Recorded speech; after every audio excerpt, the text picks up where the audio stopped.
Hey everyone, I'm Bonnie Cha, Senior Editor for CNET.com, and today we've got a very special product spotlight for you. It is the Palm Pre. It's probably one of the most anticipated smartphones of the year. It was announced back at CES 2009, and since then the Pre's been called everything from an iPhone killer to Palm's comeback to Sprint's savior. Now that we finally got it and I can actually touch it, does it meet all those expectations?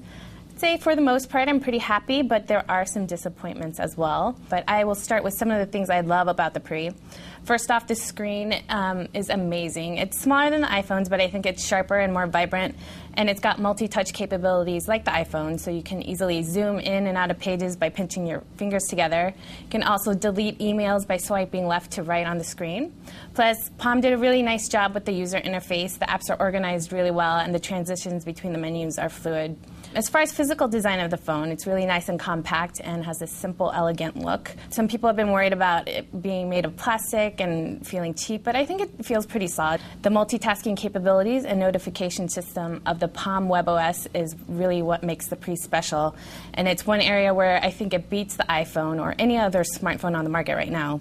With the Deck of Cards feature, you can have multiple apps running in the background, so unlike other smartphones, you don't have to close out of one application to use another. All your open programs will be displayed as cards, and by pressing the center button, you can minimize all the apps, scroll through them left to right, and then bring one to the front simply by tapping on it. This quick launch bar also makes it easy to open apps while you're working in another program. And when you're done, you just simply flick the card off the screen. The notifications bar along the bottom of the display also alerts you to any missed or incoming calls, upcoming appointments, and new messages with the email subject line displayed, or a one-line preview of your text and instant messages. Also, in some cases, you can actually interact with the apps right from the notifications. For example, if you're listening to music either through Pandora or the built-in media player, you can skip through tracks and see what's currently playing. Another great feature of the Pre is Synergy, and this is what pulls in all your contact, email, and calendar information from various accounts, including Google, Exchange, and Facebook, and combines them under one umbrella view. You can still see the different email accounts and calendars separately if you don't want to have that, but I think it's just nice to have all your information merged together for you. I actually synced my review unit here with my Google accounts and Facebook and Exchange, and it worked really well.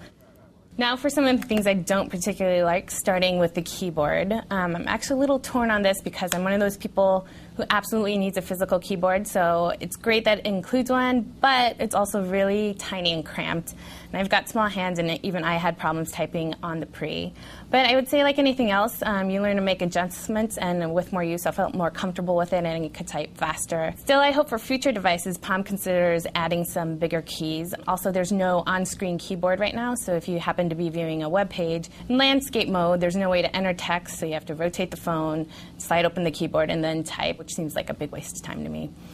Memory is another issue. The Pre comes with 8 gigabytes of built-in memory, which might seem like a lot, but if you've got a large multimedia library, that storage can disappear pretty quickly, so an expansion slot would have been nice. I'm also a little curious about the app catalog. It's in beta right now, and there are only about a dozen apps available at launch.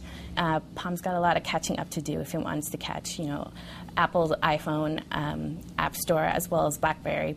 Finally, there are some performance issues with Pre. Call quality was great, but there can be a little bit of lag when launching programs. It's no worse than a Windows mobile phone, but I think the bigger thing is the battery life. I was able to get about a day's worth of use from a single charge, but just barely. So those are just some of the highs and lows of the device. The Pre has tons more features, which you can check out in our full review. The Palm Pre is currently exclusive to Sprint and is available for $199.99 with a 2-year contract and mail-in rebate. You can also pick up the phone at Best Buy, Walmart, and Radio Shack stores nationwide. Would I call it an iPhone killer? No, mostly because I hate that phrase, and I also don't think anything's going to completely kill the iPhone. But I do think the Pre is a worthy competitor. I'd say for Sprint customers who are looking for something like the iPhone or want a multifunctional touch device, the Pre is going to do a good job for you. But because of battery life and that little bit of sluggishness, I wouldn't recommend this for business users or anyone who needs a high-performance device just yet. Looking more at the bigger picture, I think Palm's WebOS is very impressive and exactly what the company needed to compete with everyone else. So I'm looking forward to seeing what other devices will come of it. I'm Bonnie Chan. This has been your product spotlight on the Palm Pre.